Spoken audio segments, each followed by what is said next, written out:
Doctor Yunus sir ৭১-এর যুদ্ধের বেলা আমরা ছোটো থেকে শুনে আইছি ৩০ লক্ষ লোক মারা গেছে। তো ৩০ লক্ষ লোক যদি মারা যায় তাকে আমার বয়স ৩৬ বছর, আমি ১৪টা জেলা ঘুরছি। এই ১৪টা জেলার ভিতরে আমি মুরব্বীর কাছে শুনতে পারছি যে ১০০, ১২০ জন, ১২৪ জন, ১৩০ জন এরকম করে লোক মারা গেছে। তো আমি যদি ১,০০০ করে লোকও ধরি, ৬৪ জেলার ভিতরে ৬৭,০০০ লোক মারা গেছে। তো ৭১-এর যুদ্ধের বেলা যে ৩০ লক্ষ লোক মারা গেছে আমরা শুনতে পারছি, কিংবা ছোটো থেকে আমরা জানিয়ে আইছি। এখন পর্যন্ত আমরা জানতেছি যে ৩০ লক্ষ লোক মারা গেছে। তাহলে কীভাবে ৩০ লক্ষ লোক মারা গেছে এই জিনিসটা কিন্তু আমরা এখনও কেউ জানতে পারি নাই। এই সত্যটা কিন্তু আমাদের সামনে এখনও উঠে আসে নাই। তো এই সত্যটা একমাত্র আমাদের সামনে তুলে ধরার দায়িত্ব ডক্টর ইউনূস স্যার আপনার।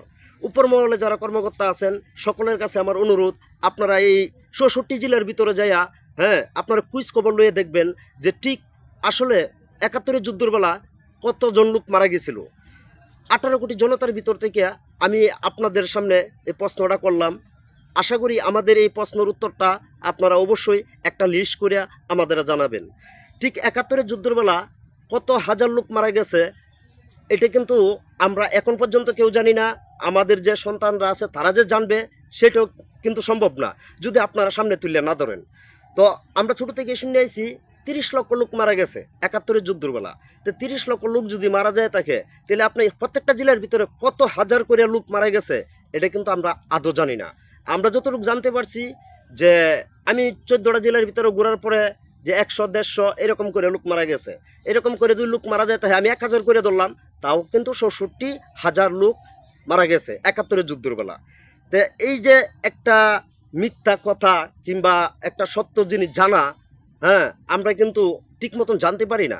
উপরে যারা আছেন কর্মকর্তা তাদের কাছে আমার আকুল বিনোদন অনুরোধ যে আপনারা নিজে গ্রাহ্য করে এমনভাবে তদন্ত করবেন ৬৪ জেলার ভিতরে যে আসলে ৭১-এর যুদ্ধের বেলা কতজন লোক মারা গেছে। এই জিনিসটা ১৮ কোটি জনতার ভিতর থেকে আমি আপনাদের সামনে প্রশ্ন করলাম। আশা করি আমার এই প্রশ্নের উত্তরটা অবশ্যই আপনারা দিবেন।